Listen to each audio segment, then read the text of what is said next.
Ястай хэрэгтэй шүү дээ. Одоо ястай хийж чаддаг юм бол нэрэ. Би одоо ямар санда ийш явах гэсэн боллоо, буцлаа. Айгуу бол улиастай орох чинь айгуу 2 цаг явна. 3 цаг боллоо. Тэгээ байж гин. Үгүй агаараар дүүжин тээвэр явуулах чинь уул нь үр дүнтэй байлгүй яах вэ? Цаг хэмнэн тэгээд хэрэгтэй шүү дээ гадны орнуудыг харж байхад. Ганцхан бүх бат чанар дээр нь их анхаарах хэрэгтэй болов гэж бодож байна. Миний хувьд бол агаарын дүүжин тээвэр бол зам тээврийн хөдөлгөөний дунд бол нөлөөлөл байх. Гэхдээ бол манай Монголын цагаар зогсохгүй байх гэж бодож байгаа. Харин Монголд бол Улаанбаатарт бол халин боломжтой. Энэ замыг бол зөндөө боломж байна замд бол. Мөн агаараа дүүжин явах нь зөв шүү дээ. Ер нь бол тэгэл дэмжил байгаа шүү дээ.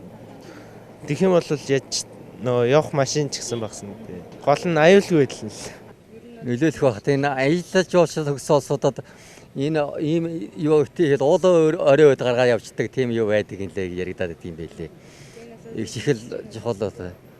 Одоо тэгэл шинэ юм болж үтгэл юм байвал эн чинь юм дандаа сайхнаар өөрчлөж байгаа юм чинь бас нэг сайхан өөрчлөлт гарах юм болоо гэж бодоод байгаа шүү дээ. Дүү хурд явах юм болоо. Тэгээд хотын төгжрэнээс арай багс чинь тэгээд нийгмийнхаа хувьд ч ихсэн амар хэрэгцээтэй л. Одоо энэ төгжрөл мөгжрөлт чинь одоо нэмэртэй шүү дээ. Саад болохгүй тэр дээгүүр яваад бас нэг төрлийн тээвэр бий болж ин гэсэн үг тийм ээ. Тэр талаас нь дэмжиж байна. Тэгэхгүй гайгүй л найдвартай л байх гэж бодож байна. Төгжрээ энэ төр гихгүй амар байх билгүй дээ тийм ээ. Тийм юм явдаг байх юм бол одоо ингээд өснөө цэснээ цаг минут хоног л агаараар явахгүй энийг л төгжиж явах юм болох дээр энэ тий. Өөр шатаа тий энэ асуудлыг л дэмжинэ харин. Төгжрэлд ер нь нөлөөтэй байх уу. Тэгээ агаараар явж байгаа юм чинь тэгээд төгжрөхгүй цагийн амар хэмнэх бах. Тэгээ гол нь эрсдэл багтай баталгаатай левел тэгээд. Тэгээ аюулгүй байдлын талаас бол харин тэрэнд яаж шийдэх юм тэр шийдэж байгаа асуудал мэдэн шүү дээ. Салхи шуургатай одоо ямар нөхцөл хүйтний үйлрэлд яах нь тийм шүү дээ.